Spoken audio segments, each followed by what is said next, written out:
Hi, and welcome back. I released a video about LCR mixing and mono compatibility a few weeks back, and it seems to have touched a few nerves. Some people have angrily insisted I'm wrong and this issue doesn't exist. And some people seem to think I'm telling them they're mixing all wrong. Here's a good example. Tell that to this guy, or I guess he does know what the hell he's doing. Or the guy who mixed this. Sorry, I can't do voices, so I'm using Little Altar Boy to help out. Well, first of all, calm down, Paul. If you don't believe me, try it for yourself. And if you don't care about mono, just carry on as you were. But let's try his links anyway. Okay, I'll stop that one there. It would be ironic if I got a copyright strike for this one. Let's record a bit of the intro into Reaper so we can analyse what's going on. There's that classic sampled strings part, which is clearly panned left. Let's listen to just the left channel. And there it is, nice and prominent. Now let's check just the right channel. And it's still there, albeit quieter. So this iconic strings part that underpins the whole song is not hard panned. And sorry, Paul, but this isn't an LCR mix. Okay, what's his next link?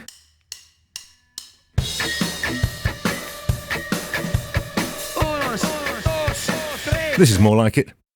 Let's have a proper look, starting with that big fat guitar riff. That does sound hard panned to me. Let's check. Here's just the left channel. And now just the right channel. And sure enough, that guitar part's not in the right channel at all. Okay, let's check this section, which is mostly drums, bass and vocal. It's not quite perfect mono, which would look like a vertical line on this goniometer, but it's not far off. If I mute the mid channel to listen only to the sides, there's just a bit of reverb left. So I'm happy to call this a proper LCR mix. Now let's go back to that guitar riff and listen to it in stereo again.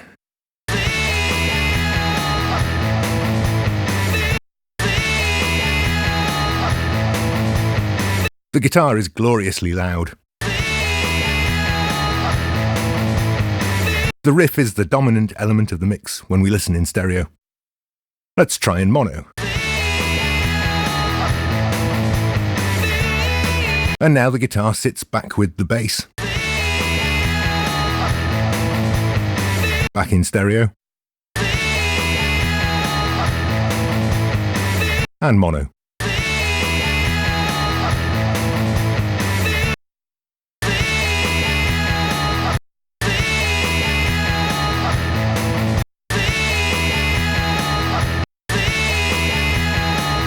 It's clearly a different balance, but the fact that the guitar is mixed quite loud in the stereo version helps to mitigate this problem, as does the fact that it's a good mix and the guitar still has space in which it can sit even when it's a bit quieter.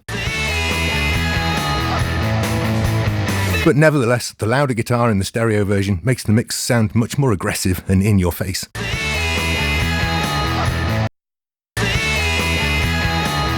The mono version still holds together, but sounds tamer and more polite.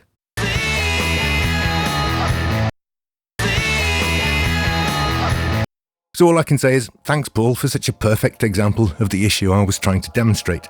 Not only of the fact that hard pan sources will seem quieter in mono, don't shoot the messenger, I'm just telling you how it works, but also of the fact that you're free to ignore the issue if you want. It's evidently not harmed the commercial potential of this mix too much.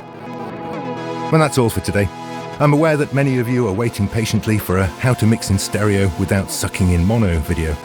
Don't worry, I'm working on it. But it's quite a big subject and I want to do it properly. This is where I'm supposed to say smash the like button, subscribe and ring the bell for notifications. But you all know how YouTube works, so I won't do that. Thanks for watching.